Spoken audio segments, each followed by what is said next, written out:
और ज्ञान की खोज में निकल गए। सबसे पहले इन्होंने ईरान की यात्रा के दौरान इनकी मुलाकात सुन्नी फकीर उस्मान से हुई, जिन्होंने इन्हें दीक्षा दी। इनके सपने में प्रॉफिट मोहम्मद सल्लल्लाहु अलैहि वसल्लम आते हैं। अकबर के यहाँ पर एक बेटा पैदा होता है। 1911 में हरबिला शारदा की किताब आती है।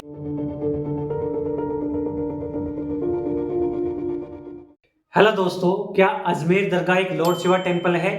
क्या इसके तहखाने में एक शिवलिंग है?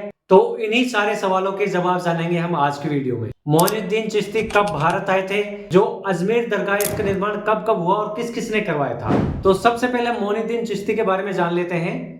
मोइनुद्दीन चिश्ती का जन्म 1143 ईस्वी में ईरान में हुआ था। जब ये सिर्फ 16 साल के थे तो इसके माता पिता गुजर गए थे।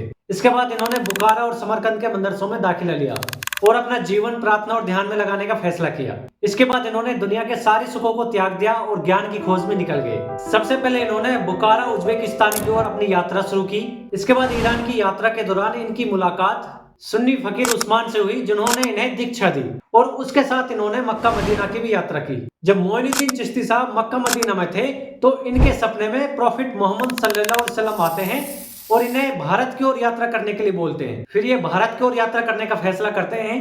जब ये भारत आते हैं तो सबसे पहले दिल्ली में आते हैं और 12वीं सदी के अंत में ये अजमेर पहुंच जाते हैं। यहाँ पर ये अपने ज्ञान की वजह से बहुत जल्दी ही गरीब नवाज के नाम से फेमस हो जाते हैं। इनके धार्मिक ज्ञान और भाषणों ने गरीब, अमीर और राजा महाराजाओं को भी आकर्षित किया। 1236 ईस्वी में इनकी मृत्यु होती है और इनकी कब्र वाली दरगाह को प्रमुख इस्लामी राजवंशों द्वारा प्रोटेक्शन दी गई थी। और आज भी अजमेर दरगाह पर बॉलीवुड एक्टर से लेकर नेता, हिंदू मुस्लिम लाखों भक्त यहाँ पर आते हैं। अब बात करते हैं आखिर इस दरगाह का कब कब निर्माण और किस किसने करवाया था। अबुल फाजल अपनी किताब अकबरनामा में लिखते हैं कि 1562 में अकबर बादशाह पहली बार दरगाह आते हैं।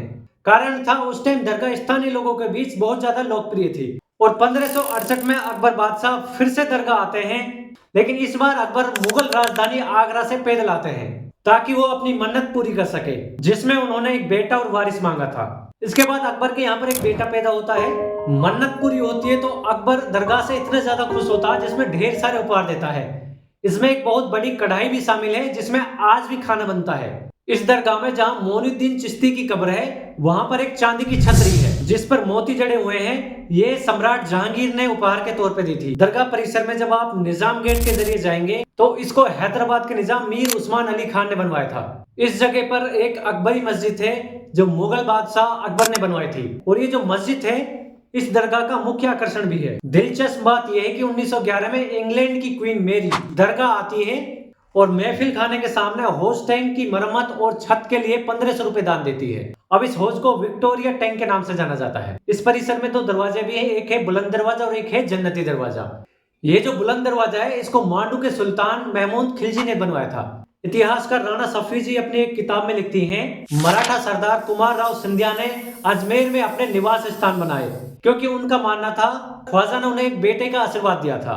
रिसेंटली आप लोगों ने एक कंट्रोवर्सी सुनी होगी अजमेर दरगाह को लेकर कि जिस जगह पर दरगाह है यहाँ पर पहले शिव मंदिर था जिसको ध्वस्त करके दरगाह बनाई गई थी।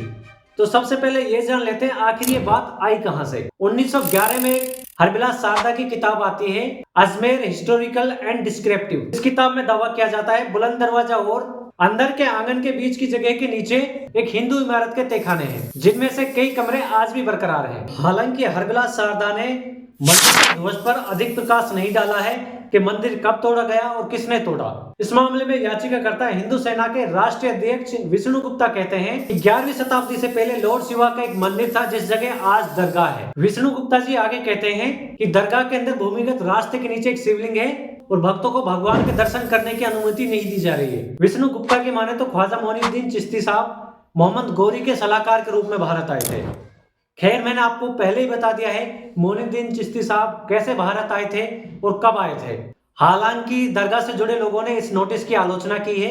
सैयद सरवर चिश्ती कहते हैं इन्हें हर जगह शिवलिंग और मंदिर दिखाई देते हैं, ये चीज देश हित में नहीं है। यहाँ तक 2022 में आरएसएस प्रमुख मोहन भागवत जी ने एक बयान दिया था कि हर मस्जिद में शिवलिंग नहीं ढूंढना चाहिए, जब एक्ट नंबर 1991 यह कहता है कि बाबरी मस्जिद के अलावा सभी धार्मिक स्थल उसी स्थिति में रहेंगे जैसे कि वो 1947 से पहले थे। खैर, इसको लेकर कोर्ट ने एसआई को नोटिस जारी किया है और ये नोटिस कोर्ट ने तब जारी किया है जब हाल ही में यूपी संभल में शाही मस्जिद की सर्वे के दौरान स्थानीय लोगों की झड़प हो गई थी जिसमें 4 लोगों की जान चली गई थी। वीडियो अगर आपको अच्छी लगी हो तो चैनल को प्लीज सब्सक्राइब करें।